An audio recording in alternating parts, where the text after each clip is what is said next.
काशी के एक गांव में मोहनदास नाम का एक 10 साल का बालक अपने पिता के साथ रहता था, जिसका जन्म एक बेहद गरीब परिवार में हुआ था।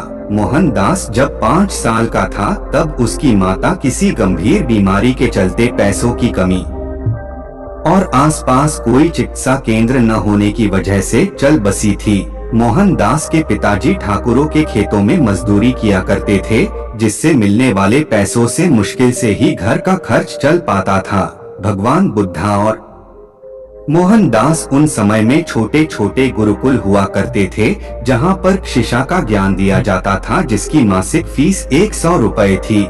मोहनदास के पिताजी जैसे तैसे मजदूरी करके रोज का मात्र 20 रुपया ही कमा पाते थे, यानी कि महीने का 600 रुपया, जिसमें से 100 रुपए मोहनदास की फीस में चले जाते थे और बाकी के पैसों से घर का गुजारा होता था। मोहनदास पढ़ाई में अच्छा था और साथ में बड़ा ही जिज्ञासु भी था। गुरुकुल में मोहनदास बहुत मन लगाकर पढ़ता और अपने मास्टर से खूब सारे सवाल करता। मास्टर जी भी मोहनदास के सभी सवालों जवाब दे देते। इस तरह मोहनदास के मन में चल रहे सवालों की जिज्ञासा शांत हो जाती थी।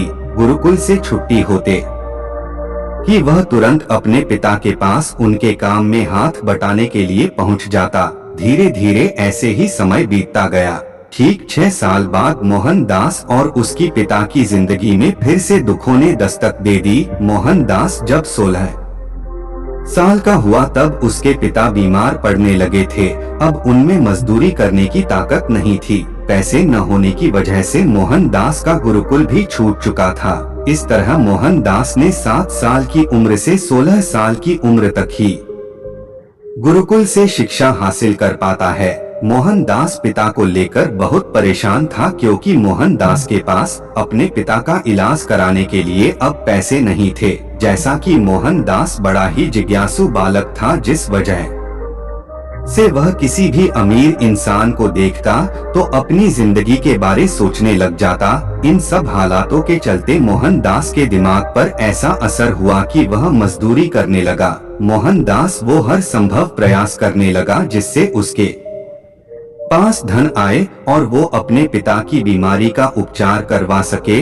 भगवान बुद्धा और मोहनदास ने दिन रात मेहनत की और अपने पिता का उपचार करवाया। मोहनदास के पिता की हालत सुधारने लगी और देखते ही देखते पिताजी स्वस्थ हो गए। पिताजी मोहनदास की मेहनत से बहुत खुश थे।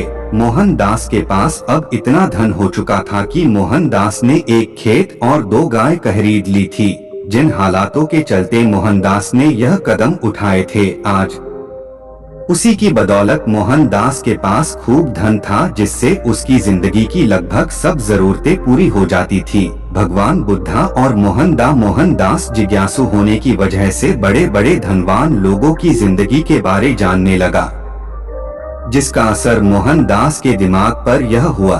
उसकी मानसिकता अब यह बन चुकी थी कि अब धन ही सब कुछ है, धन से कुछ भी खरीदा जा सकता है। मेरे पास जितना अधिक धन होगा मैं उतना ही खुश रहूंगा और मेरे पिता भी। अपनी इसी इच्छा को पूरा करने के लिए मोहनदास ने दूध का व्यापार शुरू कर दिया। यहीं से शुरू हुआ सफर मोहनदास के धनवान बनने का। अब देखते ही देखते उसकी जरूरतें इच्छाओं में बदलने लगी। अपनी इच्छाओं को पूरा करने के ये मोहनदास धन का सहारा लेता। कुछ समय बाद मोहनदास के पिता अपनी इच्छा जताते हुए बोले, बेटा अब तुम जल्दी ही शादी कर लो, मेरी जिंदगी का अब कुछ पीटिए नहीं, कब क्या हो जाए। मोहनदास अपने पिता की इच्छा को पूरा करने के लिए शादी के लिए मान जाता है। मोहनदास का विवाह हो जाता है। मोहनदास खुशी पाने के लिए ऐशो आराम के सभी भोग विलास सामान खरीद लेता। एक आलीशान हवेली भी बनवाई। अब एक दिन ऐसा भी आया कि सब कुछ होने के बावजूद भी मोहनदास दुखी सा रहता था, क्योंकि उसका मन संतुष्ट नहीं होता था। इधर एक तरफ उसकी इच्छाएं जो खत्म होने के नाम ही नहीं लेती थी। अब मोहनदास का मन कहीं भी नहीं लगता था। वह परेशान रहने लगा। जब से मोहन ने दास अपनी तमाम इच्छाओं को पूरा करने सफर शुरू किया था, तब से मोहनदास सुख चैन की नींद नहीं सो पाया था। मोहनदास की हालत पागलों जैसी होने लगी थी। उसे संतुष्टि नहीं मिल रही थी उसे समझ नहीं आ रहा था कि क्या करे। इधर भगवान बुद्ध नेपाल से बौद्ध धर्म का प्रचार करते हुए भारत में काशी की तरफ आ रहे थे। भगवान बुद्ध काशी के एक गांव में रुक हुए थे।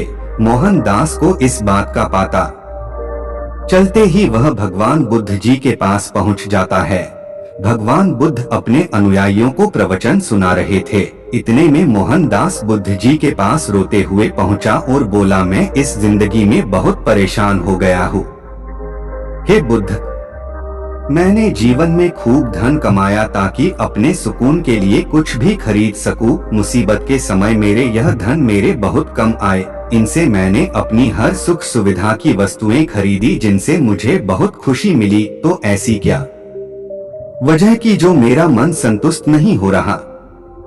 आज मेरे पास सब कुछ है जिससे मैं खुश तो रहता हूँ, लेकिन अधिक समय तक नहीं।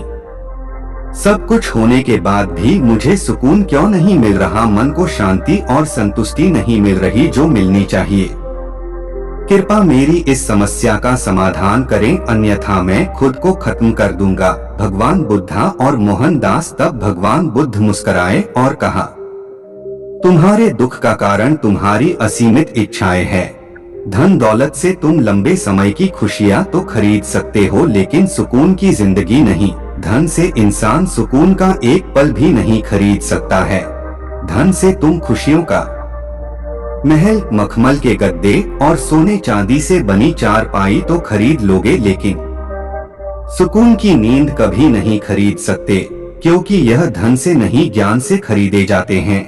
सुकून खुद तुम्हारे अंदर मौजूद है, जो कि एक असीमित इच्छाओं वाले पहाड़ के नीचे दबा हुआ है। जिस दिन तुम अपनी असीमित इच्छाओं के विचारों को एक सीमित दायरे में कैद कर लोगे, तो उसी दिन से असीमित इच्छाओं वाले पहाड़ के नीचे दबा हुआ सुख और सुकून आजाद होकर तुम्हारे जीवन में बस जाएंगे। बुद्ध की इन बातों का मोहन के मन पर सकारात्मक असर हुआ, मानो मोहन के सर से कोई बोझ उतर गया हो।